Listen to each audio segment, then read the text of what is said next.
তো হ্যালো বন্ধুরা, চলে এলাম আজকে আরও একটি গুরুত্বপূর্ণ খবর নিয়ে। অনেক দিন পর চলে আসলাম আপনাদের মাঝে আপডেট নিয়ে। মাঝে কয়েকটা আপডেট দিতে পারিনি, অনেক ব্যস্ত ছিলাম তাই। তো আজ মূলত 21শে এপ্রিল, মূলত মঙ্গলবার, সাল 2026। তো বড় চিত্রের মধ্যে দেখতে পাচ্ছি আমাদের বাংলাদেশের ভারতবর্ষ পুরো পরিষ্কার, কোথাও মেঘের আনাগোনা নেই। তো মেঘের আনাগোনা খুব শীঘ্রই আসতে যাচ্ছে। আমি আপনাদের সবার প্রথমে কালবৈশাখী আপডেটটা দেবো। কালবৈশাখী কিন্তু বড় আকারে আসার সম্ভাবনা অনেকটাই রয়েছে এই মাসে 25-24 তারিখে। অবশ্যই 21 তারিখে আজকের দিকটা যদি দেখি, এটা ভারী আকারে কালবৈশাখী ঝড় বৃষ্টি হতে পারে, ঠিক আছে। কোন জায়গা হতে পারে? কুমিল্লা, তারপরে এখানে আমরা দেখতে পাচ্ছি চাঁদপুর, হোমনা, লক্ষ্মীপুর, ফেনী, রাজোর, এইসব জায়গায়। হোমনা, ঢাকার দক্ষিণ ভাগের দিকে, মাদারীপুরের দিকে হওয়ার সম্ভাবনা আছে। রাত্রের দিকে আর সম্ভাবনা নেই, তবে 22শে এপ্রিল দেখি 22শে এপ্রিল কোথায় কেমন বৃষ্টি হবে। 22শে এপ্রিল ওই দেখা যাচ্ছে ছিটে ফোটা বৃষ্টি, সম্ভাবনা খুবই কম। আমরা 23শে এপ্রিল নিয়ে গেলাম। 23শে এপ্রিল বৃহস্পতিবারে ওই সারা দেশেই ওই মানে মেঘ হতে পারে, মানে বৃষ্টি হবে না, আমি তো মেঘ হবে। 24শে এপ্রিল কী হচ্ছে? 24শে এপ্রিল থেকে বৃষ্টি পরিমাণ আস্তে আস্তে আসার সম্ভাবনা ছিল, কিন্তু এখন আলাদা আপডেট আছে এরকম। 25শে এপ্রিল থেকে আমরা দেখতে পাচ্ছি ভালো কালবৈশাখী ঝড়, মানে আস্তে আস্তে হালকা কালবৈশাখী ঝড় সম্ভাবনা আছে, মানে আরম্ভ হবে। কোন কোন জায়গা হতে পারে? বগুড়া, নওগাঁ, বালুরঘাট, তারাকান্দি, টাঙ্গাইল, ঢাকা, হোমনা, তারপরে ফরিদপুর, চাঁদপুর, তারপরে এখানে কাপাসিয়া, তারপরে গাজীপুর, রাজশাহী, এসব জায়গায় কিন্তু একটা ঝড় বৃষ্টির সম্ভাবনা আছে। স্পেল আছে, কালবৈশাখী স্পেল হতে পারে। আমরা দুপুর বিকেলের দিকে দেখতে পাচ্ছি, বিকেলের দিকে ভারতের পশ্চিমবঙ্গে বহরমপুরের দিকে আবার একটা বৃষ্টির সম্ভাবনা আছে।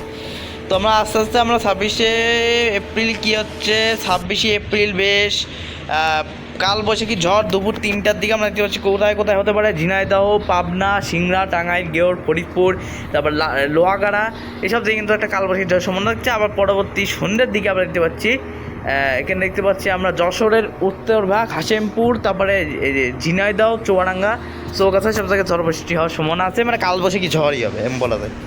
27শে এপ্রিল কিন্তু বেশ কালবৈশাখী ঝড়ের সম্ভাবনা আছে। আমাদের দক্ষিণ অঞ্চলে সবচেয়ে বেশি কালবৈশাখী ঝড় বৃষ্টি হতে পারে ঝিনাইদহ, যশোর, লোহাগড়া, ফরিদপুর, ঢাকা, কাপাসিয়া, পাবনা, তারপরে আগরতলা, হোমনা, শ্রীমঙ্গল উপজেলা, কিশোরগঞ্জ, সিলেট, তারপর তারাকান্দি, সিংড়া, রাজশাহী, নওগাঁ, পশ্চিমবঙ্গে বহরমপুর, মাল্লাপুর, নদিয়া, থেট্টা, কৃষ্ণনগর, হুগলি, চুঁচুড়া, তারপরে এখানে দেখতে পাচ্ছি মেদিনীপুরের দিকে আংশিক, তারপর দুর্গাপুরের দিকে ঝড় বৃষ্টির সম্ভাবনা আছে। খুলনা, কালিঙ্গজের দিকে, বরিশালের দিকে, লংগুদ, রাঙামাটির দিকে সম্ভাবনা আছে। তবে রাত্রের দিকে একটা আস্তে আস্তে বেড়ে কলকাতার দিকে কালবৈশাখী ঝড় হতে পারে। কলকাতা, ক্যানিং, ডায়মন্ড হারবার, তারপরে দক্ষিণ 24 পরগনা, বসিরহাট, এসব জায়গায়। 28শে এপ্রিলও কিন্তু মারাত্মক কালবৈশাখী ঝড় সম্ভাবনা, মানে একার সময় একা আপডেট দেখাচ্ছে। তো 28শে এপ্রিল ঢাকার দিকে, উত্তরের দিকে সম্ভাবনা আছে। 29শে এপ্রিল কী হবে? 29শে এপ্রিল আবারও কিন্তু একটা কালবৈশাখী ঝড় দেশ জুড়ে দক্ষিণ পূর্বাঞ্চল হওয়ার সম্ভাবনা আছে। কোথায় হতে পারে? সেম জায়গা, কুমিল্লা, হোমনা, ঢাকা, ফরিদপুর, রাজশাহী, লোহাগড়া, যশোর, কুষ্টিয়া, মাগুরা, ঝিনাইদহ, খুলনা, সাতক্ষীরা, লক্ষ্মীপুর, ফেনী, তারপর ত্রিপুরা, আগরতলা, আমবাসা, শিলচর, কাপাসিয়া, গাজীপুর, টাঙ্গাইল, রাজশাহী, সিংড়া, পশ্চিমবঙ্গের ধুলিয়ান, বহরমপুর, মাল্লাপুর, তারপরে কলকাতার দিকে দিকে হয় কিনা আমরা আস্তে আস্তে দিয়ে যেতে থাকা। রাত্রের দিকে আবার কিন্তু বাংলাদেশের দক্ষিণে সাতক্ষীরা, কালিম্পং, সুন্দরবনের দিকে অতিক্রম করতে পারে। 30শে এপ্রিল কী হচ্ছে? 30শে এপ্রিল অতি কালবৈশাখী ঝড়ের সম্ভাবনা। আচ্ছা ঠিক আছে বন্ধুরা, আমরা একটা কথা বলি, আপডেটে কিন্তু পরিবর্তন দেখাচ্ছে। দেখুন বিশাল আকারে কিন্তু কালবৈশাখী ঝড় হতে পারে। কয় কিলোমিটার হতে পারে বাতাসের ঘন্টায়? 64 থেকে 90-100+ কিলোমিটার সম্ভাবনা আছে। যেহেতু কালবৈশাখী ঝড়, তাই 100-র উপরে ওটার সম্ভাবনা অনেকটা বেশি থাকবে। এখন ভারী আকারে কালবৈশাখী ঝড় বৃষ্টি হতে পারে। তো আপনারা এখনই পূর্ববস্তু নিয়ে রাখুন, কারণ কালবৈশাখী ঝড় আসতে চলেছে। এই মাসে 25 তারিখ থেকেই কিন্তু মোটামুটি ভালো বাংলাদেশে বহু জায়গাতে বৃষ্টি কালবৈশাখী আরম্ভ হওয়ার সম্ভাবনা আছে। ফসল, আম, লিচু ব্যাপক ক্ষয়ক্ষতির সম্ভাবনা আছে। তাই আপনারা পূর্ববস্তু নিয়ে রাখুন এখন থেকেই, মানে পূর্ববস্তু নিতে বলছি, কারণ বলা যায় না যখন তখন কী হতে পারে, বলা যায় না, কারণ আবহাওয়া পরিবর্তনশীল। কোথায় কোথায় 30শে এপ্রিল ঝাড়তে পারে কায়দা মতন? আমরা দেখতে পাচ্ছি বরিশাল, আরজোর অতি ভারী বৃষ্টি হতে পারে বর্ষাকালের মতন। তারপর ফিরোজপুর, খুলনার দিকে, সাতক্ষীরা থেকে বর্ষাকালের মতো বৃষ্টি হতে পারে। ফরিদপুর, যশোর, লোহাগড়া, মাগুরা, ঝিনাইদহ, তারপরে আমরা দেখতে পাচ্ছি পশ্চিমবঙ্গে হুগলি, চুঁচুড়া, কলকাতা, ভজভজ, বর্ধমান, কৃষ্ণনগর, বহরমপুর, থেট্টা, তারপরে এখানে সালার, মেদিনীপুর, তারপরে উত্তর 24 পরগনা, বনগাঁ, তারপরে উত্তরের দিকে আমরা দেখতে পাচ্ছি এখানে টাঙ্গাইল, এসব এখানে একটা কালবৈশাখী ঝড় সম্ভাবনা আছে। উত্তরের দিকে শিলিগুড়ি, দার্জিলিং, হাসিমারা, বক্সাদুয়ার দিকে সম্ভাবনা আছে। আমরা দেখতে পাচ্ছি এখানে 30শে এপ্রিল আস্তে আস্তে আগে নিয়ে যাওয়ার পরে মানে রাত 3টার দিকে আমরা দেখতে পাচ্ছি এখানে ভালোভাবে যে সিলেটের দিকে তীব্র ভারী বৃষ্টি হতে পারে। এই আমরা কী করবো? আমরা মে মাসে প্রথম মানে 1 তারিখে নিয়ে গেছি। মে মাসের 1 তারিখে সারা বাংলাদেশেই বলা যায় যে তীব্র তীব্র থেকে অতি তীব্র মাত্রা কালবৈশাখী ঝড় সম্ভাবনা আছে। যেহেতু আমি আপডেট মানে 100% সঠিক দেওয়ার চেষ্টা করছি বন্ধুরা, মানে এখানে 90% সঠিক দেওয়ার চেষ্টা করতেছি কোন কোন জায়গায় কালবৈশাখী। মে মাসে 1 তারিখে দেখুন দেশ জুড়ে কালবৈশাখী ঝড়ের সম্ভাবনা আছে, দেশ জুড়েই হবে, পশ্চিমবঙ্গ তো আছে সাথে। এ দেখুন এখানে কয়েক কিলোমিটার, আমি ঝোড়োয়ার বাতাসটা আমি এখন বলতেছি দাঁড়ান, এখানে মিনিমাম ঘন্টায় ওই মোটামুটি বলা যায় 70 থেকে 120 কিলোমিটার বেগে কালবৈশাখী ঝড় সম্ভাবনা আছে সারা বাংলাদেশে মোটামুটি। শুনুন, প্রতিদিন সব জায়গায় বৃষ্টি হবে তা না, ছড়িয়ে ছিটিয়ে বিক্ষিপ্তভাবেই কিন্তু কালবৈশাখী ঝড়ের সম্ভাবনা আছে। গেল মে মাসের 2 তারিখের দিকে আমরা দেখতে পাচ্ছি সেম একই পজিশনে একই ডিরেকশানে কিন্তু কালবৈশাখী ঝড়ের সম্ভাবনা আছে। তবে বন্ধুরা আপনারা কি মনে করছেন এই ঝড় বৃষ্টি হওয়ার পরে গরম কি কমবে? না, এই ঝড় বৃষ্টি হওয়ার পরে গরমের কোনো ইফেক্ট মানে গরমের কোনো যায় আসবে না, কারণ গরম বাড়বেই। এই ঝড় বৃষ্টি হবে আবার কিন্তু গরম বাড়বে বন্ধুরা। এখনকার ওই বৃষ্টি হলে গরম কিন্তু থাকবে। আগামী 3 মে দেখছি বৃষ্টিপাতের পরিমাণ কমে আসার সম্ভাবনা আছে, 4 মে কমে যাচ্ছে। যাই হোক, মোটামুটি আগামী 25 এপ্রিল থেকে শুরু করে আগামী মে মাসের 3 তারিখ পর্যন্ত সারা বাংলাদেশ জুড়েই কিন্তু ভয়ঙ্কর কালবৈশাখী ঝড় হতে পারে, যা 1 থেকে 4 দিন তীব্র কালবৈশাখী এবং 1 থেকে 3 দিন মাঝারিতে হালকা কালবৈশাখী ঝড় সম্ভাবনা আছে। এর মধ্যে শিলাবৃষ্টি হতে পারে, ব্যাপক বজ্রপাত হতে পারে। তো আপনারা পূর্বস্থিতি নিয়ে রাখুন, ঝড়ে ব্যাপক ক্ষয়ক্ষতির সম্ভাবনা আছে। যখন তখন এবার কালবৈশাখী ঝড় আসতেছে, আমি আপডেট প্রতিদিন দেওয়ার চেষ্টা করবো ইনশাল্লাহ। তো সেই সাথে সেই সঙ্গে আমাদের সাথে থাকবেন। তো বন্ধুরা আজকে সর্বোচ্চ তাপমাত্রা একটু জেনে দিই। আজকে তাপমাত্রা, আজকে হিটওয়েভ চলে আসতেছে, মাঝারি তাপপ্রবাহ আজকে বাংলাদেশের দক্ষিণ পশ্চিমাঞ্চল ঢাকা, রাজশাহী, খুলনা, ঝিনাইদহ, যশোর, কুষ্টিয়া, চুয়াডাঙ্গা সব জায়গায় কিন্তু মাঝারি তাপপ্রবাহ বয়ে যাচ্ছে।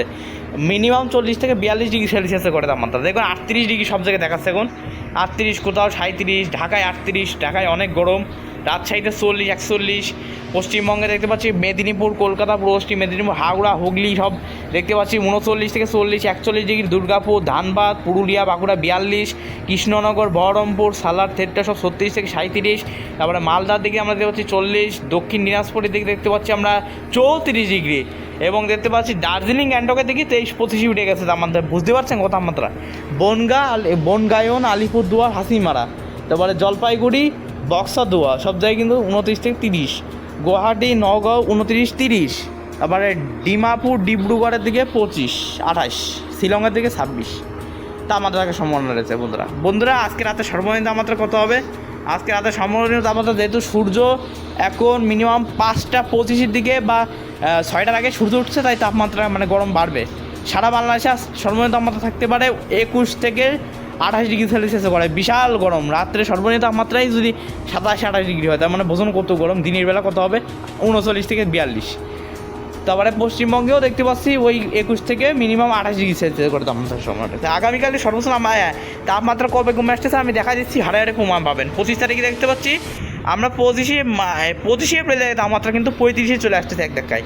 আবার 26 এপ্রিল যদি দেখায়, 26 এপ্রিল কিন্তু 36 চলে আসতে কলকাতায়, মানে একটা সহনীয় পর্যায়ে আসতে পারে। তাও গরম থাকবে তা না। আপনারা কি মনে করতেছেন গরম চলে যাবে? না, গরম থাকবে। 27 এপ্রিল একই, 28 এপ্রিল কী হচ্ছে, বৃষ্টি হওয়ার পরে তাপমাত্রা বাড়বে।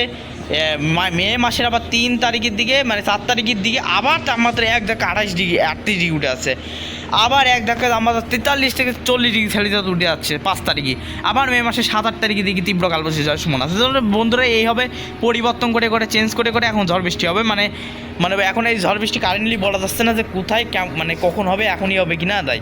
তো বন্ধুরা আপডেটে কিন্তু পরিবর্তন আসবে। আমি বঙ্গোপসাগরের অবস্থা দ্রুত জানিয়ে দিচ্ছি। দেখুন বঙ্গোপসাগর ঘূর্ণিঝড় হবে না, কিন্তু অ্যান্টিসাইক্লোনটা ডান দিকে সরে গেছে বলে বঙ্গোপসাগর থেকে সরাসরি জলীয়পূর্ণ বাতাস বাংলাদেশে ঢুকছে, পশ্চিমবঙ্গে ঢুকছে বলে এখানে বজ্রগর্ভ মেঘ, কালবৈশাখী মেঘ ঘটাবে কয়েকদিন পরে, মানে 3 দিন আছে হাতের সময়। দেখুন বন্ধুরা আমরা 25 এপ্রিল দেখতে পাচ্ছি এখানে ভালো কালবৈশাখী ঝড় হতে পারে। ওই দেখুন 72 থেকে 90 কিলোমিটার বেগে উইন্ড গাছ দেখাচ্ছে বন্ধুরা, অনেক কালবৈশাখী হচ্ছে। মানে এখানেই বোঝা যাচ্ছে যে কালবৈশাখী ঝড় হবে। 27 তারিখে দেখুন দেশ জুড়ে কালবৈশাখী হবে, দেখুন পুরো একদম বেগুনি হয়ে যাচ্ছে। 28 এপ্রিল দেখতে পাচ্ছি সেম কালবৈশাখী হবে। 29 এপ্রিলে দেখতে পাচ্ছি ঝড় বৃষ্টি। 30 এপ্রিলও কালবৈশাখী। মে মাসে 1 তারিখও কালবৈশাখী, মে মাসে 2 তারিখও কালবৈশাখী ঝড়, মে মাসে 3 তারিখও কালবৈশাখী ঝড়, মে মাসে 4 তারিখের থেকে একটু বৃষ্টির পরিমাণ কমবে, তাও আবার কিন্তু 5, 6, 7 তারিখের পরে তাও বাড়বেই। কুরবানি ঈদে হয়তো একটু বেশি সম্ভাবনা একটু কম থাকতে পারে, ঘূর্ণিঝড়ের সম্ভাবনা কম থাকতে পারে মে মাসে। তো যাই হোক, তো আজকের ভিডিওটি মানে খবরটি ভালো লাগলে অবশ্যই লাইক করবেন, কমেন্ট করবেন, সাবস্ক্রাইব করে পাশে থাকবেন বন্ধুরা। কারণ প্রতিদিনে আবার খবর দেওয়ার চেষ্টা করি, কিন্তু কাজ এবং ব্যস্ততার কারণে আমি দিতে পারি না, তার জন্য অসংখ্য দুঃখিত। তো সাথে থাকবেন এবং কৃষক ভাইদের জানিয়ে দিন। ধন্যবাদ।